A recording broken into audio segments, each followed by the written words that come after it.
Hello, and welcome to the virtual open house for Carmel High School. My name is Sherry Laseko, and since I am a math teacher, I thought it appropriate that I explain a little bit about myself using my life in numbers. One stands for my one son that I have. He is at Clay Middle School. And as you can imagine, being a seventh grader, he is super happy that I put his photo in this presentation. Two stands for the two dogs that I have. Beamer, he is turning 16 in just a few days, and Bella, she is 15.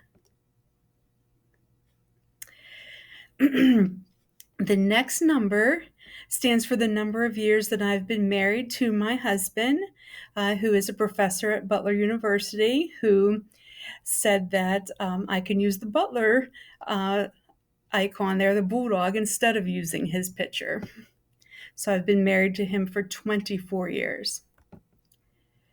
In 2006, my husband and I chose to relocate from southwestern Pennsylvania, which is where we both grew up, to Indianapolis. And he started his job at Butler, and I started my job here at Carmel High School. So, yes, if you pick up a little bit of an accent, that is a Pittsburgh accent. And I am a Pittsburgh Steelers fan, so please don't hold that against me.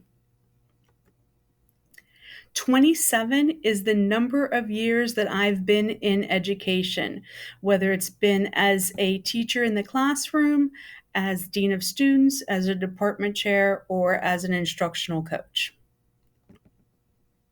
This next number is the largest number and probably the most important one to me as my professional life. 5,394 stands for the number of students that over the last 27 years that I've had the privilege of teaching. And so as that number grows and almost reaches the enrollment here at Carmel High School, I just I feel the impact of every interaction I have with students, no matter how small or how large. I know that I'm making somewhat of a difference, and that to me is very powerful and why I love what I do. So that's my life in numbers. So now let's talk a little bit about the class. This is the front page to our Canvas course. And we're going to look at the learning modules here. And I thought the best way to do this would be to just go through a day of our class, and you can see an abbreviated version of what it would look like. So when we click on learning modules, you can see there's a different module for each day, and then one at the end for all of our curated class resources, are very important things that you want to bookmark or pin that you want to be able to get back to. I put those in that location. So we're going to look at August 19th. And this was the agenda for August 19th. You can see that the red are hyperlinks that take you to either another site or a resource of some type. And you can see that I kind of go through the same outline that we would in class, the order that we do in class. We distributed books, we created our Math Excel account, we went through and had questions regarding our class syllabus. We started our first lesson. And then we worked on a practice assignment in Math Excel, and I scheduled the first test and put that on their Canvas calendar also, so they would know that that is upcoming. So now let's look at something and just see what it looks like. If you were to click on slides, you could see that what would happen is that you would get the slides that we used in class that day. So this is a good resource if you're absent or if you just need to go back and revisit something that we talked about during class. Another place to look is you can see that the red arrow has moved down to number 5 for Math Excel. If you click there, it takes students out to our Math Excel site. and so that they can sign in, which we've been practicing in class. And the great thing about Math Excel is that it gives you immediate feedback for students. It gives them hints. It can actually, if they're really stuck, give them a completely worked out example problem. So although we use this in class, it's also a good practice tool for at home also, so that they don't get stuck and not know how to do an assignment. They can use those help tools that are on there. The next thing that we want to look at is the class syllabus. Please feel free to look in Canvas and read through the whole class syllabus. I was just going to highlight two things today, one of which students always want to know, what do we need?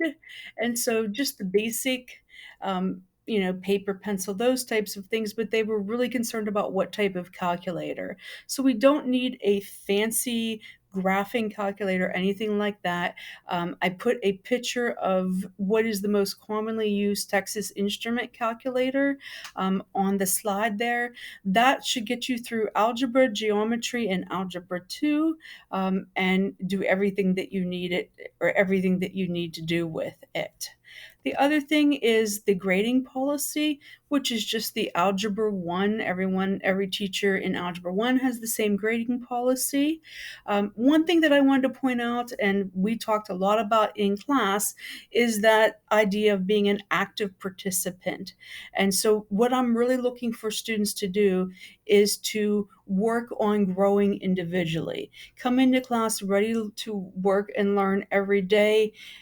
Participate, whether that's taking notes or a group project or answering questions, um, completing all of our assignments on time, and knowing that sometimes we'll do all of those things, and when it comes down to that summative assessment, we'll have kind of an off day. And then we can talk about, we've done all these things and we didn't get the score that we really thought that we needed. There are opportunities to go back then and to relearn that material and have a different opportunity to demonstrate knowledge of that. So we've been working and talking about that in class also. So if you read through the course outline and have any questions, please feel free to contact me or ask your students, because we've been through it and been talking a lot about it in class.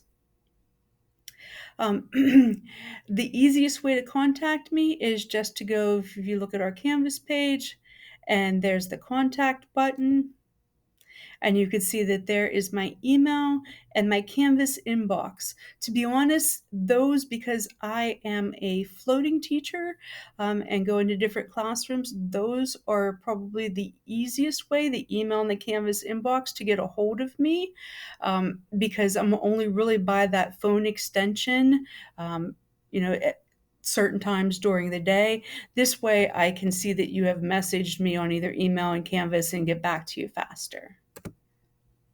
But I do thank you for your time, for listening. And like I said, never hesitate to reach out. I've really enjoyed my time with your students so far this school year. We've spent some time getting to know each other and building up a classroom relationship. And so I hope that it's going to be a really great year in Algebra 1. Have a good evening.